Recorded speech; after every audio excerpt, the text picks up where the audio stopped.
You're listening to the Vint Wine Podcast, where you'll hear interviews and stories from around the wine world. From writers and critics to winemakers and sommeliers, we'll explore the people and businesses who are instrumental in shaping wine culture.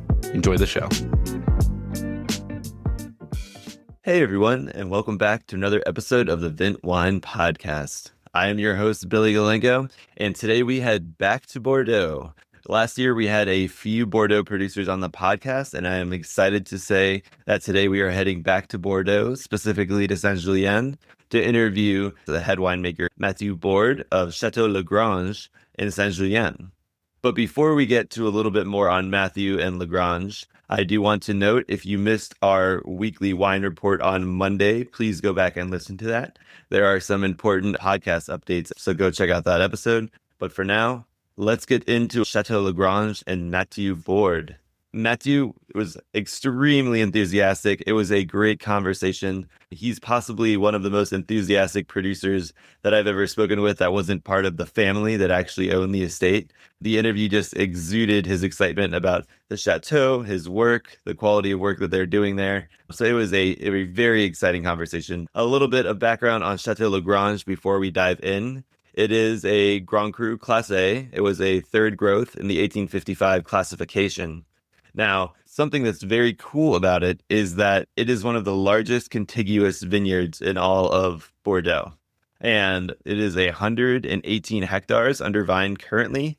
And this contiguous vineyard area is something that has been almost unchanged since 1607, when the winery really first started coming into its own and making wine. Now, why this is unique is there are more chateaux that produce wines from parcels that aren't all connecting or touching. Unlike certain areas like Burgundy, for example, to have the chateau's name on the wine, it doesn't necessarily mean that all of the vines are from a single vineyard that are all touching each other. So very unique, especially the great size that they have there for the left bank, for the Médoc. One single piece of 118 hectares is very impressive and fascinating. So going back to, again, 1855 classification, it was one of the more or most highly regarded chateau. Third gross at the time, they gave 5 levels of classification at the time, and the third gross were very, very highly respected chateau. And then moving on into the 1900s, obviously everybody in France had some issues from the First World War and then the Second World War. A lot of chateaux fell a little bit more into disrepair or were just neglected. The vineyards didn't have as much attention. And the same fate came upon Château Lagrange after World War II. And then there was a fire at the chateau in the 1950s. So that kind of further led to diminishing efforts both in the vineyard and in the winery. However, by the time the early 1980s came around, Suntory decided it wanted to expand further into wine. And yes, Suntory, the Japanese spirits and beverage giant, probably most well known for their whiskeys, at least here in the US, decided they wanted to purchase a chateau. And this is very interesting because this is well before the early 2000s, after around 2010 and a little after that, when tons of foreign investment, especially from Asia, was pouring in. Suntory just had a genuine interest in making high quality wine from Bordeaux. So they came, bought the chateau in 1983, and right now they're just actually releasing the 2023. They have a special package. It's really interesting. Matthieu talked to us a little bit more about that, but they're celebrating now over 40 years of ownership. And when they purchased the chateau, they basically bought it, and then they spent 3 times as much as they paid for the chateau itself in improvements to the chateau and the vineyards and the winery by 1985. So within the first couple years of them owning it, they had poured money in to improve everything across the board. This included replanting some vines. When they came across it, it was over 50% Merlot. They wanted to update that and put more Cabernet Sauvignon in. They obviously renovated and updated the winery, which they continued to do on an ongoing basis. And now they have a single vat for every plot in the vineyard that is harvested. So they basically kept emphasizing quality, quality, quality. I actually went to Saint-Julien in March and was not able to visit Château Lagrange. But over the weekend, I taught a wine class, a wine sensory class, and it called for a left bank Bordeaux. When I was going to purchase these wines this week, I came across a 2016 Lagrange. And something that we will talk about in the episode and is true is that the Lagrange partially due to the amount of bottles that they make and the support of Suntory. Their prices are extremely reasonable. For a Grand Cru Classé Grand Van, it is a very affordable wine. I believe I got this 2016. It was well under $100. When I asked Matthieu about that, and he was like, our owner, Suntory, just wants to make extremely high quality wine and they want to make it attainable for everyone. So I thought that was fantastic. I tried the wine. It was spot on. I definitely would have guessed it would have cost more. It was of the same caliber as a bunch of the other Saint-Julien that I tried when I visited. And it's also up there with a lot of the other Grand Cru Classé from other very well-known appellations on the left bank there and in the Médoc. So I highly recommend everybody go check it out. It's rare that I am able to taste a wine right after speaking with the winemaker. So that was very exciting. And again, Matthieu was so enthusiastic, so gracious, and he was really just exuding interest and passion for the winery. And yeah, I hope everybody learns a bunch about Château Lagrange and keep an eye out for their special 2023 box. It has been released. He talks about it in the episode and will be trickling out through Negociant to merchants around the world soon. But for now, without further ado, here is Matthieu Bordes of Château Lagrange.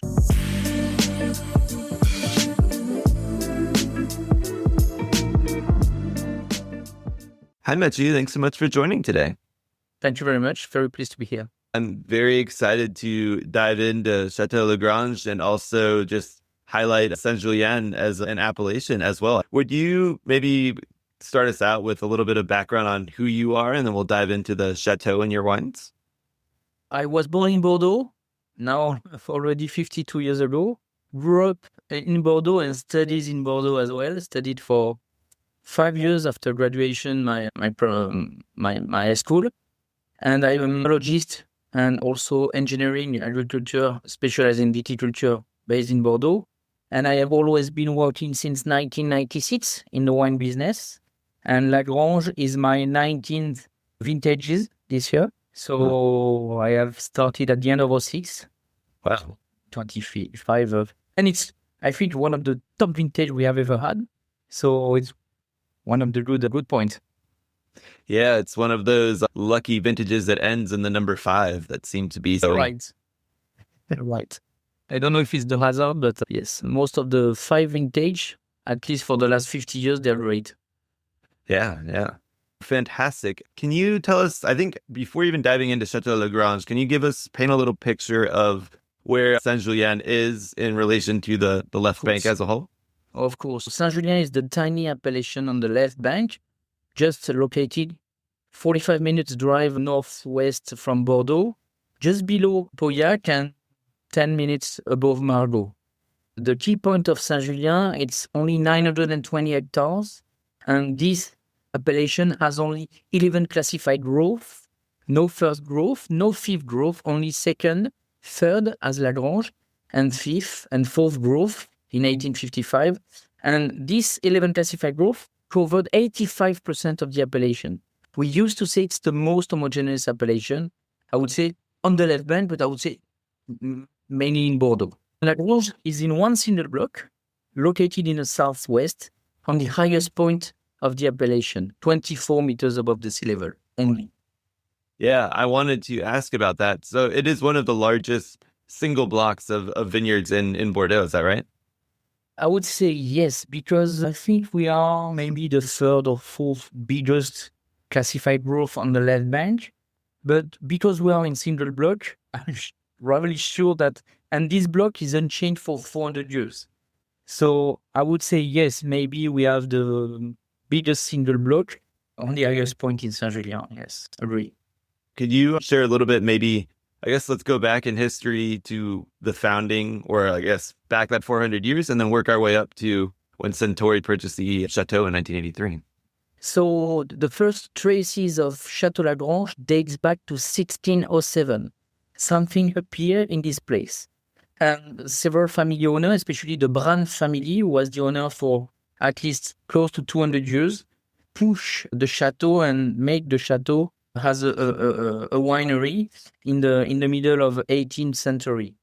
And following by 2 great owners, Duchâtel and as well, they improved the quality level to reach the third classified group in 1855. Then after, during the 20th century, from 1925 to 1983, it was the Sandoya family, a Basque close to Spain, southwest of France. Basque family was the owner, but it was not really easy to manage a vineyard in the 20th century, as First World War, Second World War, fuel crisis in the middle of the 70s. It was very, very difficult for Bordeaux, not only for Lagrange, and most of the winery were in very bad conditions until 1982, when this vintage was rated as one of the best over the last 20 years at the time. And finally, the sales were going up, and the first franc, because it was not euro at the time, it was franc, came to the chateau, and they restart to replace the roof, repair the facilities, the vat room, and also invested in the vineyard. So it was a long way. And Suntory bought in December 1983. Keizo Saji, the son of the founder of Suntory, was a big fan of Bordeaux, big fan of left bank wine. And he decided to buy Lagrange because there is one reason. They were involved in the wine since 1899 in Japan. And they purchased their first winery close to Yamanashi, Tominooka, in 1936. So there's a long history with wine. And they knew that the terroir is, of course, the key point to make a great wine. And because of Lagrange was unchanged for 400 years, the vineyard is the same in one single block, you decided to buy Lagrange. It's funny because they bought it for $10 million US. But believe me, at the time, it was a huge amount of money. In my memory, Chateau Margaux was sold in 1977 for 12.5 million, to give you an idea. So 10 million was big, but the chateau was in a very bad conditions, as most of the chateaux in Bordeaux. Vineyard, plenty of plots were pulled out. Facilities, the vats, the no new oak. Just very, very bad conditions. He invested immediately $30 million US, 3 times more than he purchased, to refresh, renovate everything from the vineyard until the facilities and the chateau. So that's the rebirth of Lagrange. Yeah, and I think many people might hear Suntory invested and they think more of a modern day where there's a bunch of different foreign investors in Bordeaux from all over the world, but they were early, number one. And number two, they also brought their Japanese sense of craftsmanship and attention to detail and basically respected the site more than wanted to put their own mark on it, right? Exactly. It's funny because I remember my family was not involved in a wine business, but I was 10 years old at that time. And I remember we spoke about that for dinner at home. And Bordeaux were quite a bit scared about the fact that we didn't know if it was Japanese, Chinese. We said Asian people are starting to buy the patrimony of Bordeaux. So it made a lot of noise at that time. Finally, 42 years later, they are still there. It's a very long-term investment, and it's one of the most iconic company they have in their whole portfolio. And the portfolio of Suntory, of Beam Suntory, is quite huge. There are more than 300 companies all over the world. Yeah, and I think that 40-year commitment really shows the dedication, because you see people who purchase wineries in like 2009, 2010, and just after that already selling their wineries. With only one goal. I remember they told, because I knew the former general manager, I replaced him in 2007, Marcel Ducasse, and he told me there is only one goal. They asked him, and they continue to ask me, focus on the quality, make the best one as you can. That's I'm used to say I'm the most lucky winemaker in Bordeaux, because they don't care about the profit, they don't care about everything. They just ask me, please make an amazing wine. Fantastic. So you guys celebrated your 40th anniversary in 2023. Did you do anything during the vintage to celebrate? And I know you guys have a special release coming with that as well. Exactly. Every 2 years since 2021, we try to create a special limited edition box. And the idea to celebrate the 40th anniversary was to create a Magnum. Alors, the Magnum is a little bit original because it's a very old traditional bottle, the Merveilleuse. This is the name of the Magnum. And this Magnum is made with the same plots we had when Suntory owned the chateau in 1983. So it represents the oldest plot of Lagrange from 50 to 71 years old. Of course, this blend is very different compared to what we are doing nowadays.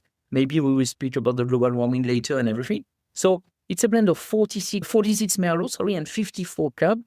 The normal Lagrange is 80% Cabernet Sauvignon, 84% Cabernet Sauvignon, and 16 Merlot. So there is a huge difference from what we are doing nowadays, but it's really interesting. It's a little bit like what could be a 1983 in 2023, same plots, but with the knowledge, the facilities, the know-how, and the improvement of the quality over the last 42 years. So it's an unlimited boats created by a local company, only made with wood and leather, 3,000 limited edition boats. It has been reselled on the market since Monday. Oh, wow. Available since Monday. It's a kind of clin d'œil, as we say in France.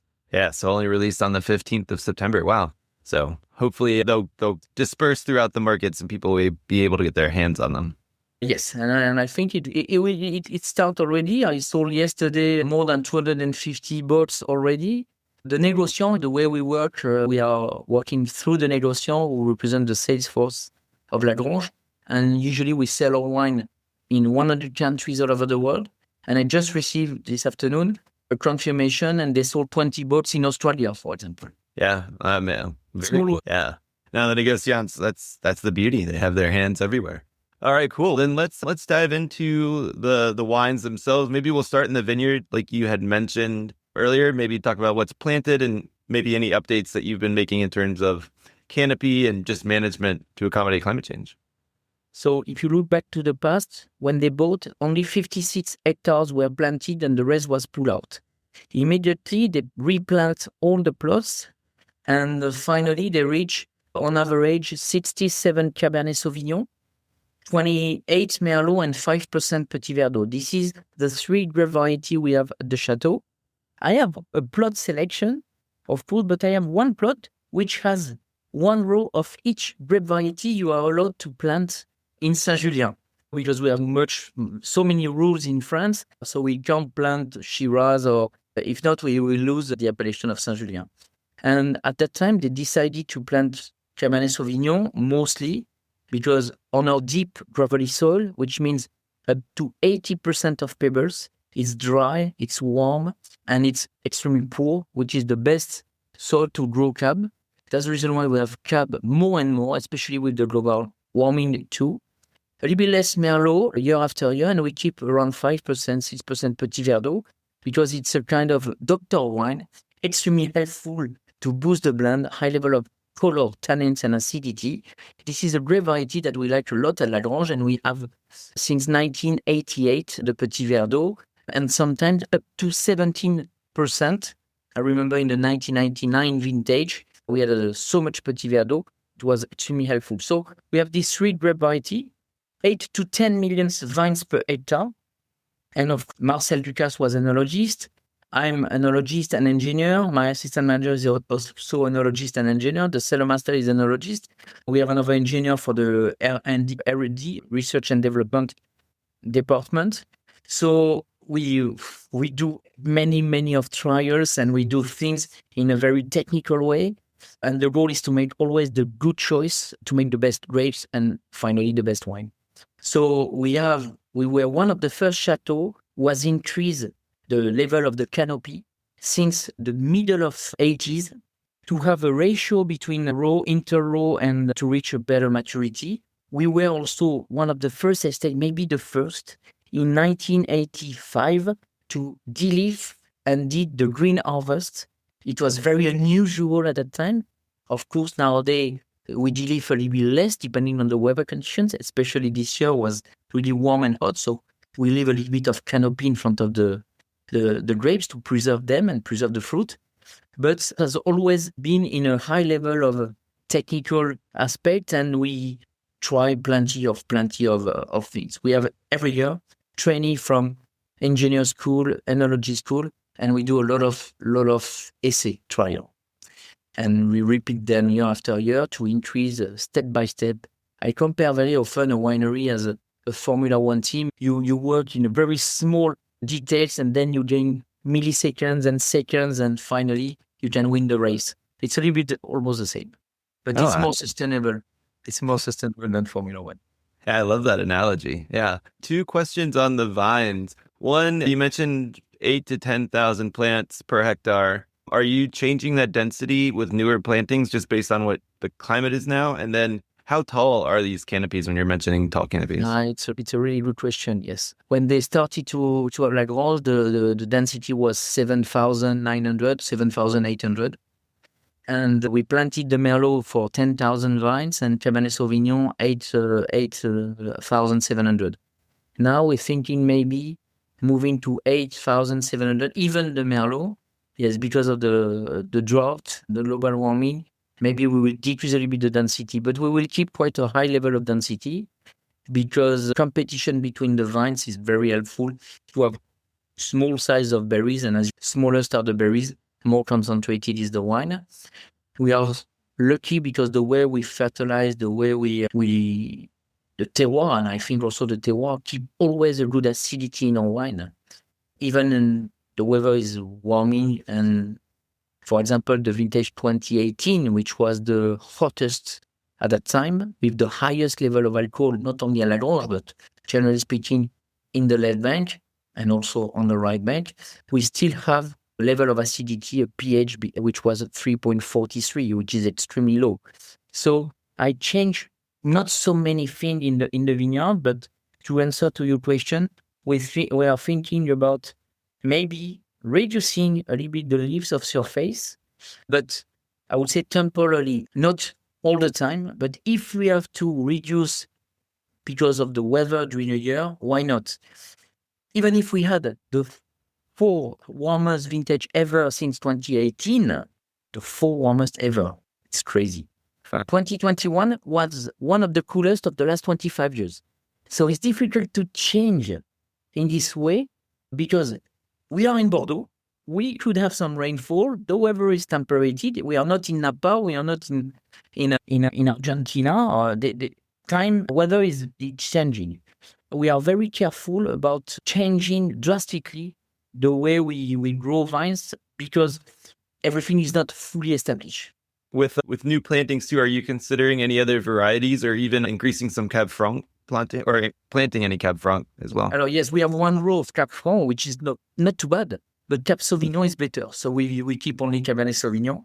Mm-hmm. Petit Verdot is like an outsider. I would like to have another grape variety. The problem is if I plant, I will lose the appellation.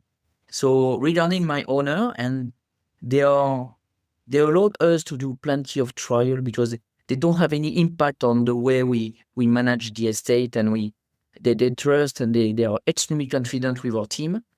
But doing Shiraz of Tempranillo, I will lose surface of Saint-Julien, and they are not ready to that. Right. So at the moment, we keep Cabernet Sauvignon, Merlot, and Petit Verdot. But you must know that every year in Bordeaux, you can pick overripe Merlot. Every year, almost every year. So far, it's impossible to pick overripe Cabernet Sauvignon. So having Cabernet Sauvignon, it's wonderful, very helpful. When I arrived at the chateau, most of the blend were close to 50 to 60 cab. Nowadays, we are above 80%. So they become riper, but they are never overripe.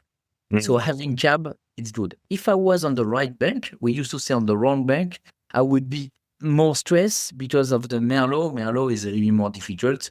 You can easily reach 15 and above 15. And honestly, it's to my mind a little bit too much. And the balance is very difficult to maintain with such a development. Yeah, I think Trapang Mondo started harvest in late August this year. But so, I was just wondering, does Saint-Julien have stricter grape restrictions than the broader Bordeaux? But just the main, so you couldn't do the Touriga Nacional or anything like broader Bordeaux. Yeah. We can have Cabernet Sauvignon, Cabernet Franc, Merlot, Carmenère, but it's never ripe, even it's global warming. Malbec, but gives too big grapes, so it's diluted, and the Petit Verdot. Yep, the classics. Okay, cool. The classics, exactly. All right, let's move into the wineries. So once you guys, or actually, do you guys do mostly machine harvesting? Do you guys hand harvest and then Yeah, It's how is only everything? hand picking. Only hand picking. The way we work is we work nowadays with labor company because with my assistant manager, I spend at least 2 or 3 hours a day in the vineyard by tasting grapes. We have 103 plots. So it takes a lot of time. It's a large estate, but we taste 2 or 3 hours a day to define when exactly we have to pick. Because one day later, one day earlier, and you change the style of the wine, the style of the grape, and finally the style of the wine. So the key point is finding the best timing after having a good terroir. And then as soon as we found maybe 7 hectares for tomorrow, we phone the labor company, and for tomorrow we say, I need 80 pickers. And then they bring 80 pickers. And what about the day after? We will tell you tomorrow. And we manage in this way. So we are stick to the ripeness of the plots. And my goal is to reach the top maturity, not overripe, not too early, on each plot or intra-plot selection. And it's each plot because you vinify each plot separately as well. You ferment them. Yes. When I arrived at the chateau at the end of the 6th, we had the same vineyard, 103 plots, but I had 56 vats. And I told Japanese, I'm really sorry, you want me to improve, but it would be better to have smaller vats.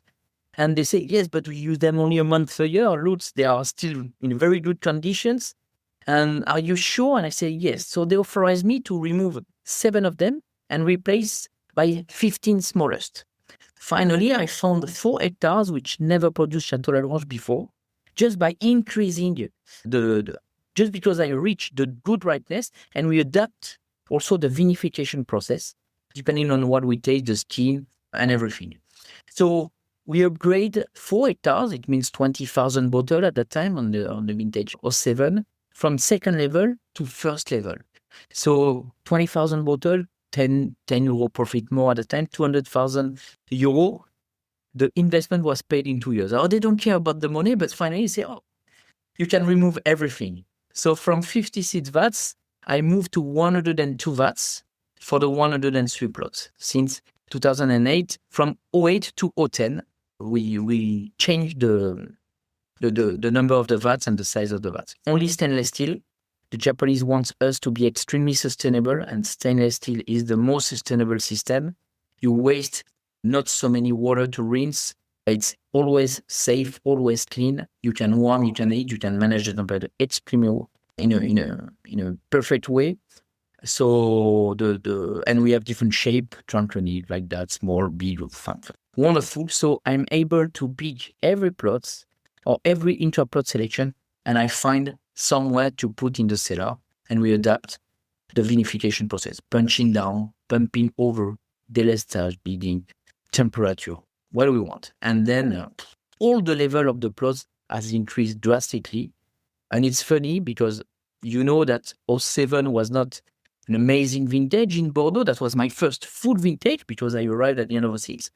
And finally, I put more than 20% more Cabernet Sauvignon in the blend compared to 05.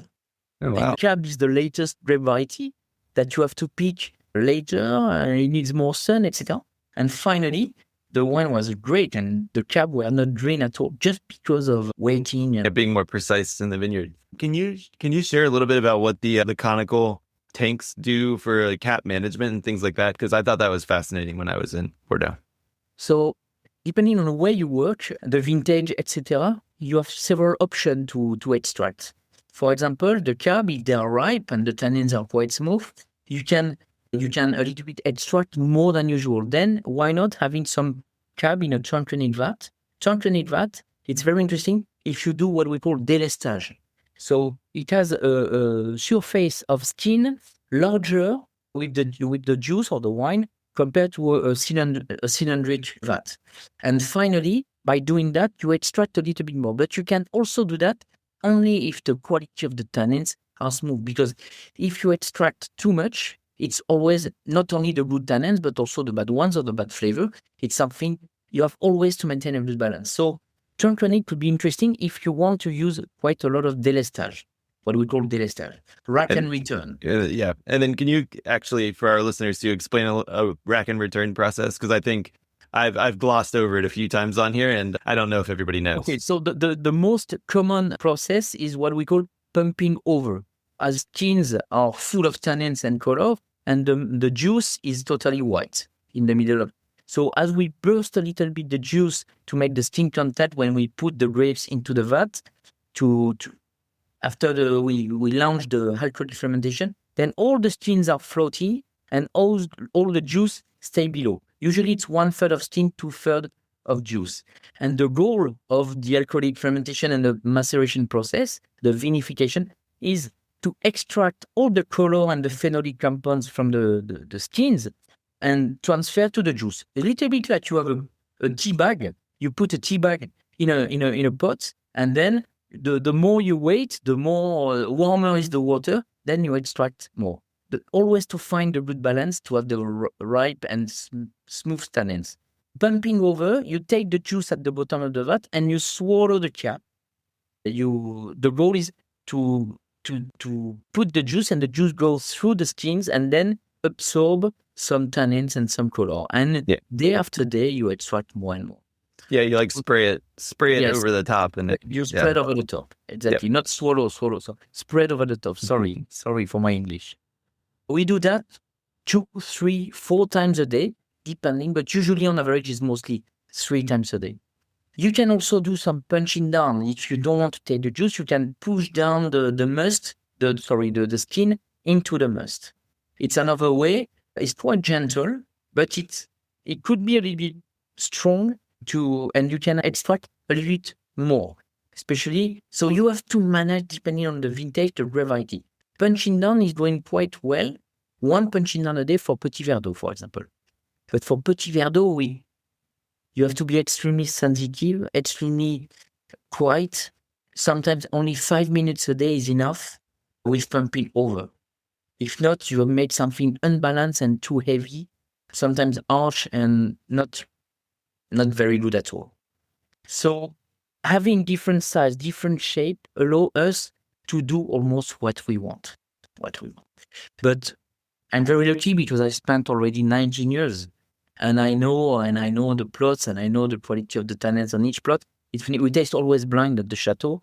And when we do the blend, for example, you have to imagine that you have 120 samples in front of us. Blind, we don't know what we taste, and we're just focusing on the quality, color, tannins, the nose, etc., the long finish. And sometimes, not the 120, but sometimes I could easily recognize the plots just by the taste.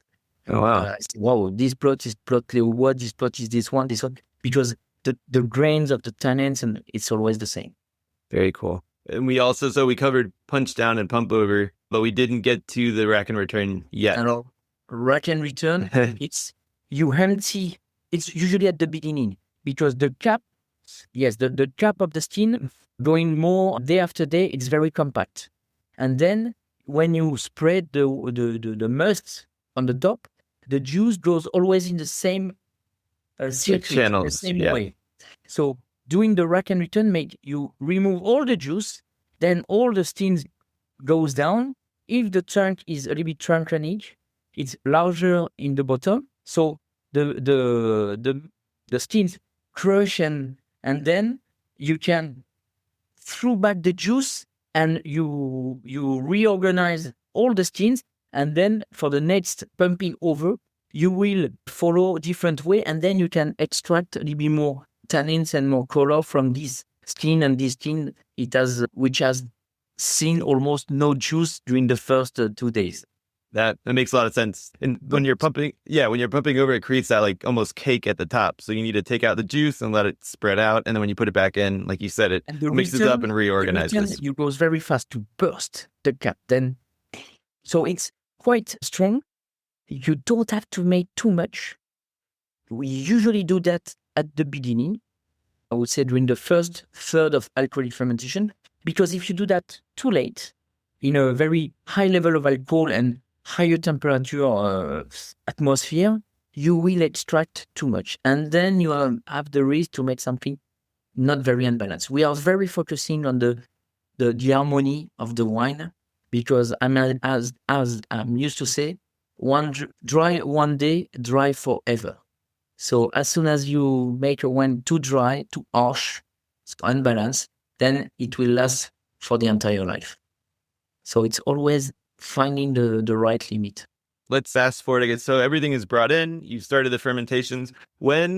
How early before the Entrepreneur season are you actually like creating that final blend? And yeah, what is that process like? Two way in Bordeaux. I think we have the best one. We do the blend in January. So 3 months after the harvest. Usually we taste all the different plots, all the different lots. They are still in barrel. And we do the blend. It lasts 3 days.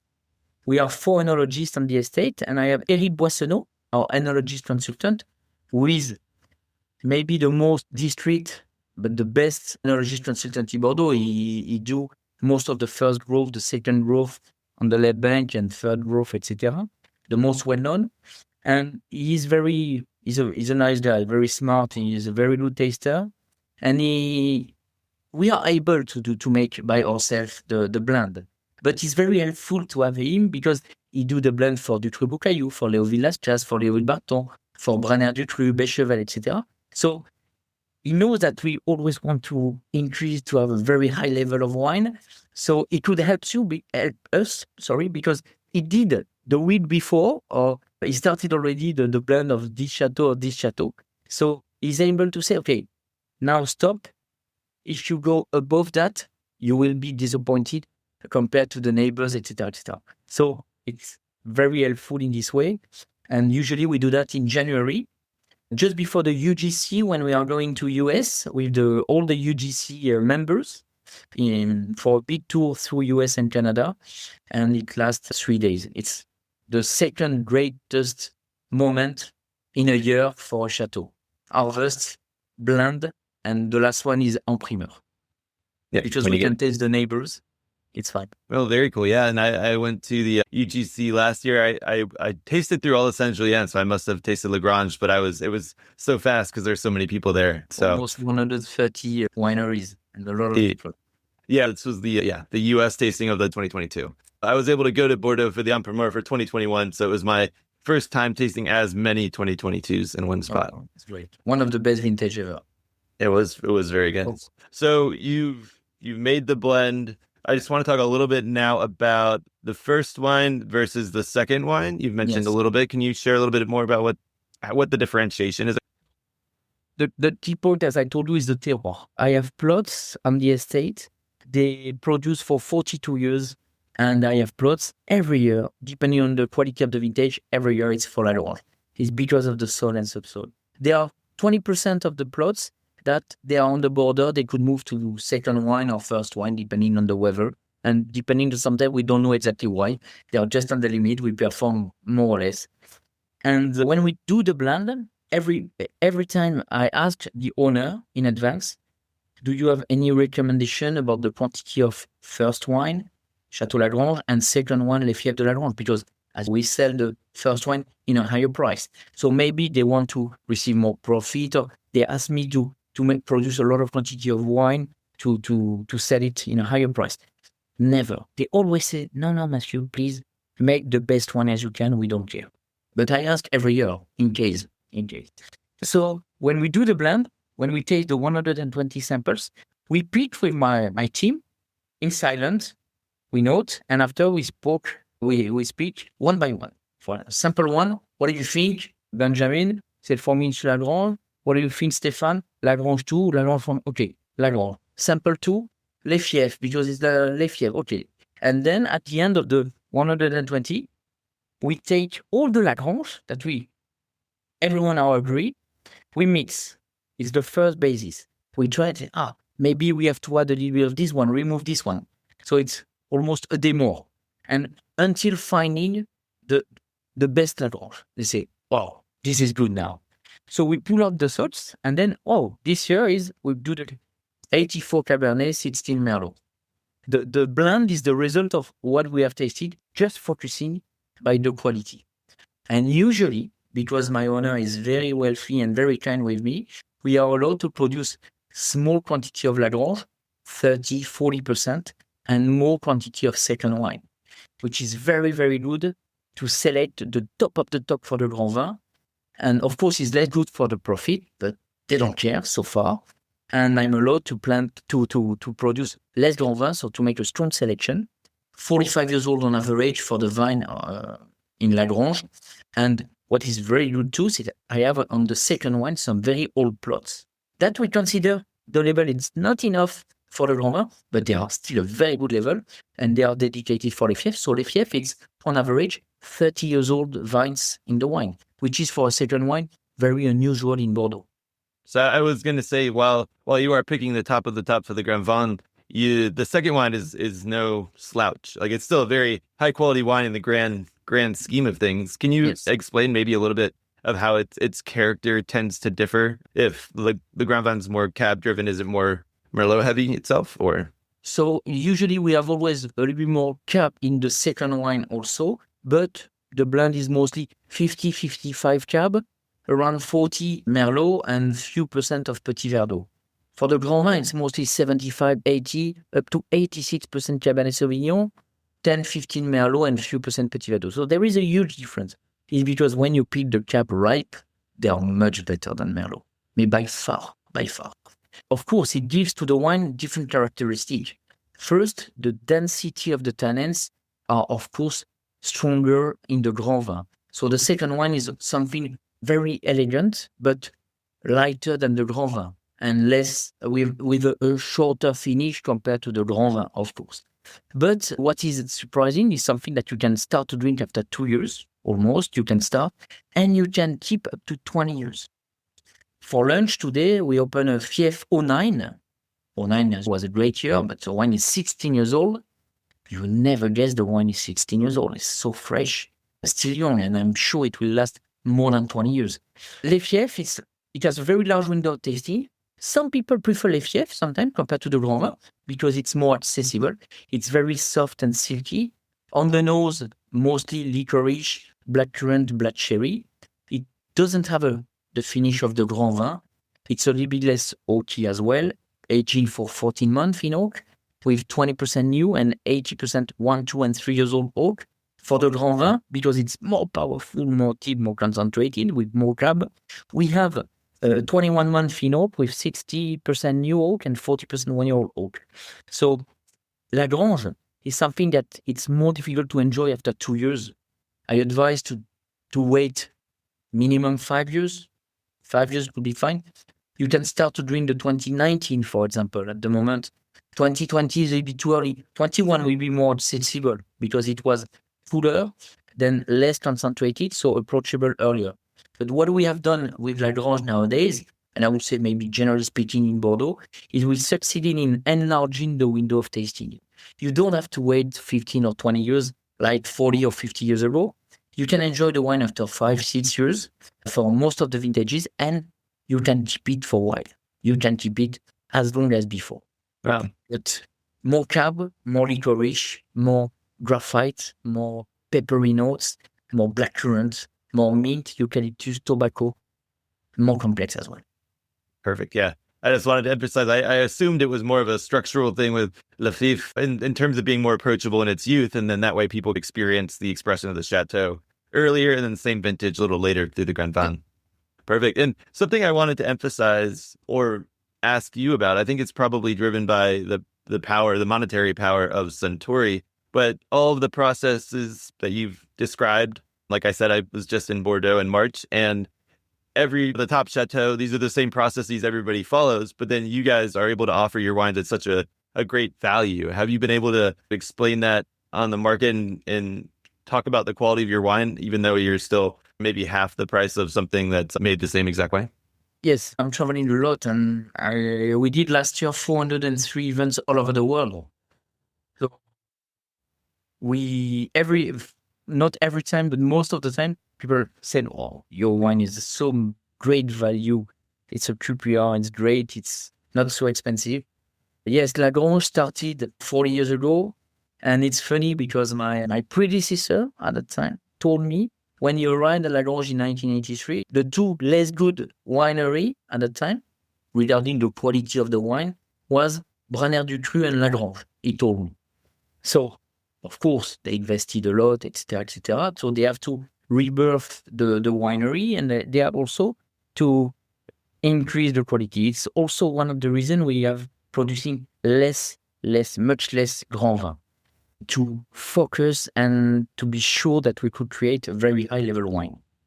Since 1983, to be sure, because you never know, we purchase for 25,000 euros or US dollar every year Van Primer wine. We have an amazing private cellar from Bordeaux classified growth, mostly left, and some right bank as well. And we do intern benchmark blind testing to check the quality level. And we do that since 1983. I arrived in 2006. We did it at that time 15 times in intern with my team, tasting, for example, 5, 6, 7 wine from different winery on the same vintage. Bottle never moved from the cellar. So it's wine for the wine, blind. And it was extremely helpful to learn also and to increase or improve our knowledge, because when you make decision during the harvest time, for example, why you will pick 3-4 days later, or you will finish a week later than your neighbors. Maybe I remember at the beginning, I said, oh, maybe I'm wrong. But you have one trial a year, only one harvest. And later you can compare and you can analyze the wine blind.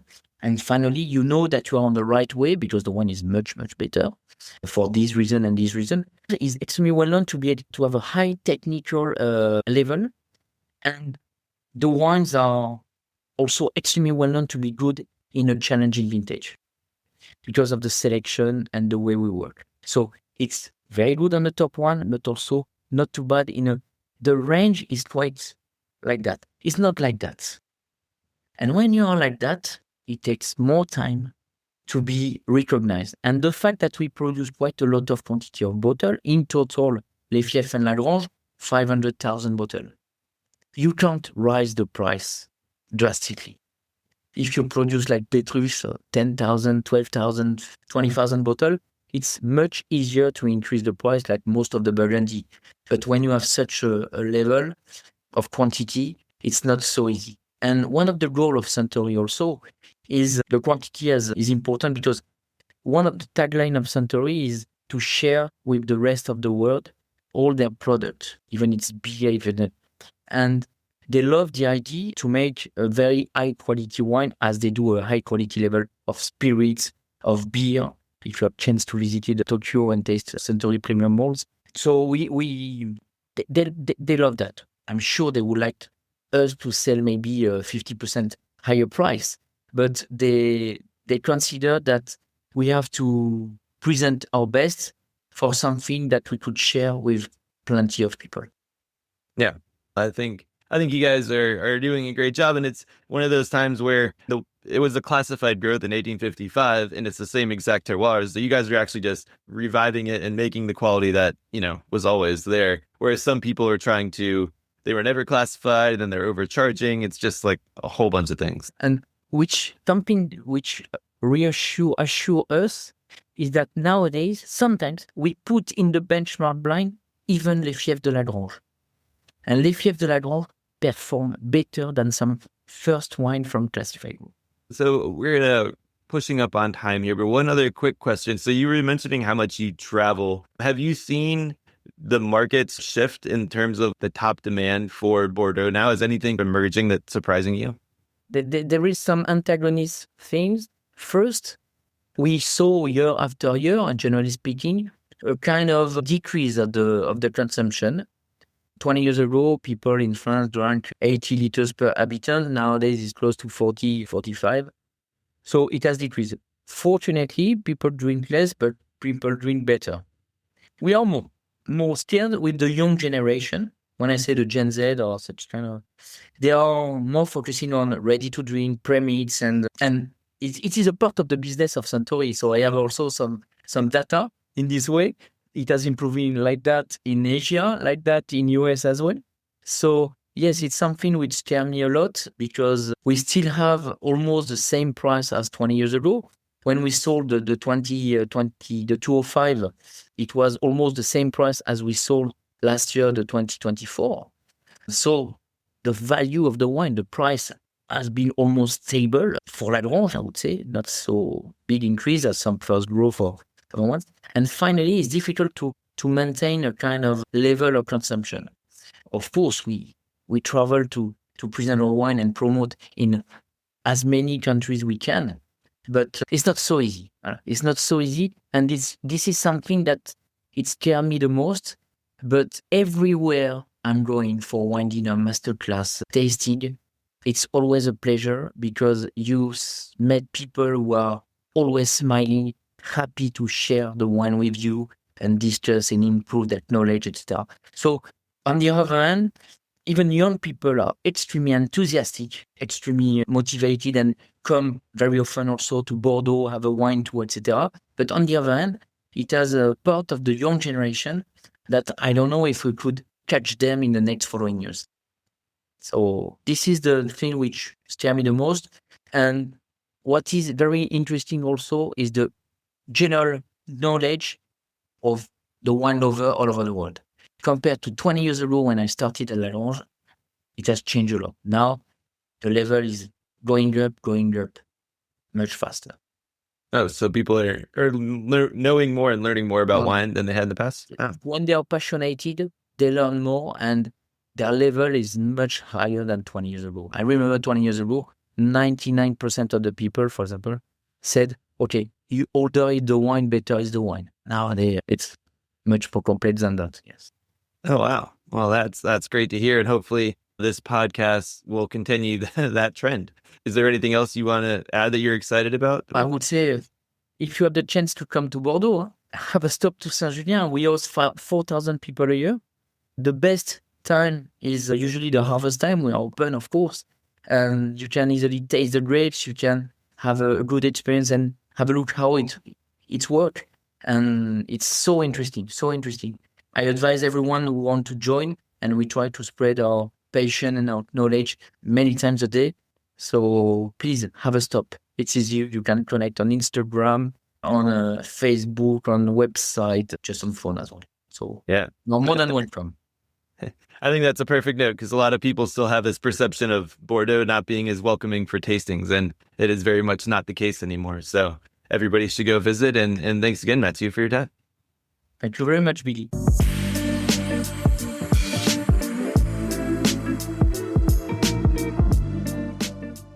All right. That was our interview with Matthieu Bordes of Château Lagrange. I hope everybody learned a lot more about the chateau and learned a lot about the interesting vintages that he highlighted. I certainly learned a lot. I had no idea that Suntory had owned the property for so long, and all of the money and effort that they had put into making the wines so good. As I mentioned, I had the 2016 recently. It was showing very well right now. I had it after about an hour or two of decant, but it could also certainly age beautifully for decades. So go check out the 2016, go check out Château Lagrange, and report back. But for now, that is our episode for this week. We will be back with another 5 questions on Friday. And as a reminder, no weekly wine report on Monday. After the 5 questions on Friday, the next episode will be our full interview that is coming out a week from this episode. So for now, cheers.